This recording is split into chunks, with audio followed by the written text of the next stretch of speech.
Hi friends, எல்லோருக்கும் வணக்கம். This is Shivaji. Friends, video போகிறதுக்கு முன்னாடி என்னுடைய சப்ஸ்கிரைபர்ஸ், வியூவர்ஸ், ஃப்ரெண்ட்ஸ் எல்லோருக்கும் என் மனமார்ந்த நன்றிகளை தெரிவிச்சுக்கிறேன். ஃப்ரெண்ட்ஸ், இந்த Nifty, bank Nifty, Sensex next move எப்படி இருக்கும் அப்படின்னு பார்க்குறதுக்கு இதுக்கு முன்னாடி நான் என்னுடைய வியூஸை ஷேர் பண்ணியிருந்தேன். ஸோ அதனுடைய அப்டேட் பார்த்துட்டு அதுக்கப்புறம் நெக்ஸ்ட் நம்ம போகலாம். ஏன்னா நம்ம சேனல் ஃபஸ்ட் டைம் பார்க்குறவங்களுக்கு எதுவும் தெரியாது. ஸோ அதனால் அதை பார்த்துட்டாங்கன்னா ஓரளவுக்கு அவங்களுக்கு கெஸ் பண்ண முடியும். அவங்க சப்ஸ்கிரைப் பண்ணலாமா வேணாமா, நம்ம சேனல் ஃபாலோ பண்ணலாமா வேணாமா, ஒரு ஐடியா கிடைக்கும் அவங்களுக்கு. ரைட்? சரி ஃப்ரெண்ட்ஸ், இப்போ கடந்த சில வாரங்களில் பார்த்தீங்கன்னா என்னோடய வியூ ஒன்லி அப்பர் சைடுக்கான பிளான் பண்ணிக்கோங்க அப்படின்னு தான் மென்ஷன் பண்ணியிருக்கேன். ஸோ நேற்று நான் அவைலபிள் இல்லை, மீன்ஸ் 6ஆம் தேதி அவைலபிள் இல்லை. 7ஆம் தேதி என்னோடய வியூ அப்பர் சைடுக்கான பிளான் தான் இருந்தது. எப்படி அதில் பிளான் பண்ணேன் என்ன அப்படின்றது உங்களோட ஷேர் பண்ணிக்கிறேன். காலையில் இது நம்முடைய வெபினார் குரூப், இது நம்ம ஃப்ரீ குரூப் அதுக்கப்புறம் நடந்தது அப்புறம் ஷேர் பண்ணுவேன். இது நடக்கிறதுக்கு முன்னாடி நம்மளுடைய ப்ரைம் குரூப் இது. ஸோ இதில் பார்த்தீங்கன்னா 9:15 ஒரு அப்பர் சைடுக்கான பிளான் பண்ணிங்க மென்ஷன் பண்ணியிருந்தேன். அதுக்கப்புறமா ஸ்க்ரீன்ஷாட் பேக் டு பேக் 9:17க்கும் 9:22க்கு என்ன ஆச்சு, நம்ம ஸ்டாப்லாஸ் எப்படி கம்மி பண்ணலாம், எப்படி குறைக்கலாம், அது லெவல்ஸ் எப்படி நம்ம எடுத்துக்கலாம், 1:2 டார்கெட்டை நம்ம எப்படி புக் பண்ணலாம், எங்கே க்ளோஸ் பண்ணலாம் சிஸ்டம், அந்த மாதிரி விஷயத்தெலாம் நம்ம வெபினார் குரூப்பில் ஷேர் பண்ணிகிட்ருப்பேன். ரைட்? சரி ஃப்ரெண்ட்ஸ், இப்போது இது நடந்து முடிஞ்சாலும் இந்த இடத்துல ஏன் பையிங்கான வாய்ப்புகளை பார்த்தீங்க அப்படி கொஞ்சம் கிளியராக சொன்னால் பெட்டராக இருக்கும் அப்படின்னு கேட்குறவங்களுக்கு இந்த வீடியோ யூஸ்ஃபுல்லாக இருக்கும். நீங்கள் பார்த்தீங்க அப்படின்னா 5ஆம் தேதி, அதாவது 5ஆம் தேதி காலையில் மார்க்கெட் எங்கேருந்து இந்த இடத்துல பையர்ஸோட ஏரியா இது ஒரு டிமாண்ட் ஏரியா. ஸோ இதில் புஷ் பண்ணுறாங்க மார்க்கெட்டை. ரைட்? சரி, அதுக்கப்புறம் 5ஆம் தேதி ஈவினிங் கொண்டு வராங்க. இந்த லோ பிரேக் பண்ண முடியல அவங்களால. இங்கேயே என்ன பண்ணுறாங்க, 6ஆம் தேதி சப்போர்ட் எடுத்து மேலே மூவ் பண்ணுறாங்க. 5ஆம் தேதியே உங்களுக்கு ஸ்டார்ட் ஆகிடுச்சு மூவிங். ஓகே. ஸோ அதே மாதிரி பார்த்தீங்கன்னா 7ஆம் தேதி பார்த்தீங்கன்னா இந்த இடத்த கொஞ்சம் மேலே இங்கே பை பண்ண புஷ் பண்ண ட்ரை பண்ணாங்க. ஸோ இந்த இடத்துல நம்ம பயன்படுத்திக்கிட்டோம். நம்ம அப்பர் சைடுக்கான பிளான் பண்ணி நம்ம எக்ஸிட் ஆகிடும். ஏன்னா எப்பவுமே ஒரு சப்போர்ட்டை பிரேக் டவுன் பண்ணால் அது ரெசிஸ்டன்ஸாக ஒர்க் ஆகும். ஓகே. அதே மாதிரி ஒரு ரெசிஸ்டன்ஸை பிரேக் பண்ணால் அது கீழே சப்போர்ட்டாக ஒர்க் ஆகும். உங்களுக்கு அந்த கான்செப்ட் எல்லாருக்கும் தெரியும் நினைக்கிறேன். அப்போது நமக்கு இந்த ஏரியா பார்த்திங்கன்னா ஒரு ரெசிஸ்டன்ஸ் ஏரியா. ப்ரைஸு இங்கேருந்து ஓப்பன் ஆகிட்டு மேலே மூவ் ஆக சொல்லும். நமக்கு என்னென்னா இந்த ரெசிஸ்டன்ஸ் ஏரியாவில் நம்ம எக்ஸிட் ஆகணுமா இருக்கும். அதுக்கப்புறமா நெக்ஸ்ட் எக்ஸைடில் இந்த ரெசிஸ்டன்ஸ் ஏரியா உடச்சிட்டு நம்ம மேலே மூவ் ஆகும். ரைட்? சரி, இது நான் பையிங்கான வியூவுக்கான இருந்ததுக்கான காரணம். இதுவும் அதே மாதிரி தான் இந்த இடத்துல கூட. இப்போ பார்த்திங்கன்னா ப்ரைஸு இந்த இடத்துல சப்போர்ட் எடுக்க ட்ரை பண்ணாங்க. என்னோடய பாயிண்ட் ஆஃப் வியூனா அகைன் இன்னொரு அப்சைடுக்கான மூவை எதிர்பார்க்கலாம் அப்படின்றது என்னுடைய கருத்து. இப்போது 24,640, 24,680, 24,720 இந்த தூரம் போகிறதுக்கான சான்சஸ் இருக்குது. இந்த ட்ராவல் பண்ணுற ஏரியாவில் நமக்கு 1:2 கிடைச்சா நம்ம எக்ஸிட் ஆகிடணும். இப்போ இந்த நம்பர்ஸ் பிரகாரம் காத்துட்ருக்கக்கூடாது. இடத்துல மூவ் ஆகிட்டு இவ்வளோ தூரம் போகும், இன்னும் போகும் அப்படின்னு நமக்கான தூரம் என்னவோ அந்த பையிங்கான செட்டப்பில் நம்ம இங்கே எக்ஸிட் ஆகிட்டோம். அதே மாதிரி பார்த்திங்கன்னா இந்த இடத்துல பிரேக் அவுட்டுக்கு நம்ம ஸ்டாப்லாஸ் ஹிட் ஆச்சுன்னா நம்ம இந்த பிரேக் அவுட்டில் என்ட்ரி எடுக்கலாம்.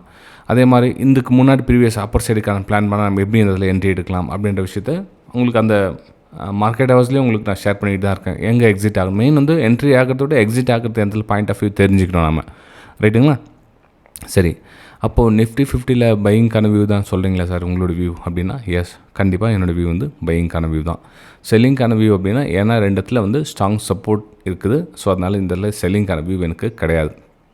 மார்க்கெட் அகைன் இன்னும் கொஞ்சம் கீழே வந்தால் கூட மேபி இந்த இடத்துல கொஞ்சம் லைட்டாக சப்போர்ட் எடுத்துகிட்டு இதில் பிரேக் அவுட் நடந்து மேலே மூவ் ஆகிறதுக்கான ஒரு வாய்ப்புகளை தான் இதை நான் பயன்படுத்திக்கலாம் அப்படின்னு நான் இருக்கிறேன் நெக்ஸ்ட் ட்ரேடிங் செஷனில். ஓகே. சரி ஃப்ரெண்ட்ஸ், இது நிஃப்டி 50யோடைய என்னோடய வியூஸை உங்கள் கூட நான் ஷேர் பண்ணிக்கிட்டேன். அதே மாதிரி இந்த வீடியோ பார்த்துட்டு இருக்கவங்க மறக்காமல் உங்களுடைய லைக்ஸ் அண்ட் கமெண்ட்ஸை பதிவு பண்ணுங்கள். லாஸ்ட்டு நம்ம ஃப்ரைடே ஈவினிங் ஒரு லைவ் வந்தோம். அதெல்லாம் ரொம்ப நாள் ஆச்சு, நம்ம சப்போர்ட் எப்படி இருக்குதுன்னு பார்க்கலாம் அப்படின்னு லைவ் வந்தோம். பெருசாக அந்தளவுக்கு சப்போர்ட் இல்லை. லைவ் அப்படின்றது அவன் என்ன எதிர்பார்க்குறாங்க, மக்கள் என்ன அதுவும் ஒன்றும் புரிஞ்சிக்க முடியல. ஏன்னா இப்போ ஒரு 10 பேர் இருப்பாங்கன்னா 10 பேரோட மைண்ட் செட் வேறு மாதிரி இருக்கும். ஒருத்தர் டிப்ஸ் கால்ஸ் வாங்கணும்னு நினைப்பாங்க, ஒருத்தர் நாலேஜ் வேணும்னு நினைப்பாங்க, ஒருத்தர் நம்ம மணி டபுள் பண்ணணும்னு நினைப்பாங்க, ஒருத்தர் மார்க்கெட் பற்றி தெரிஞ்சுக்க விரும்புவாங்க. ஏன்னா எல்லாருடைய மைண்ட் செட்டும் வேறு மாதிரி இருக்கும். நம்ம எல்லாரையும் ஒரே ஆங்கிளில் நம்ம சேனலுக்கு கூட்டிகிட்டு வர முடியாது. இப்போ பார்த்தீங்கன்னா நம்ம சேனல் 65,000 சப்ஸ்கிரைபர்ஸ் இருக்காங்கன்னா இந்த 65,000 பேர் வேறு மைண்ட் செட்டில் இருப்பாங்க.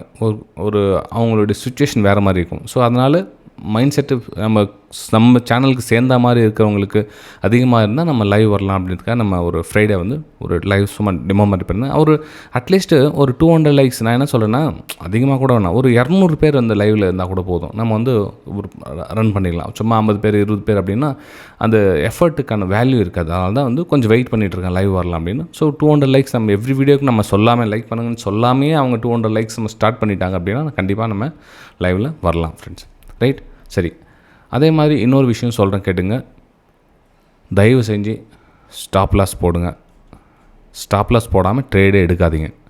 ஓகே, சரி. ரெண்டாவது, டார்கெட் என்ன ஃபிக்ஸ் பண்ணுறீங்களோ அந்த டார்கெட்டெல்லாம் கம்ப்ளீட்டாக ஹோல்ட் பண்ணுங்கள். பரவாயில்ல, திரும்ப வந்து நம்ம ஸ்டாப் லாஸ் ஹிட் ஆகணும், ஒன்றும் பிரச்சனை இல்லை. நீங்கள் என்ன பண்ணுறீங்கன்னா ப்ரைஸு இந்த ஆங்கிள்லே மூவ் ஆகும்னு நினைக்கிறீங்க. அப்படி கிடையாது. போயிட்டு கொஞ்சம் கீழே வரும், கொஞ்சம் போயிட்டு கொஞ்சம் இந்த மாதிரி தான் மூவ் ஆகும் ப்ரைஸு.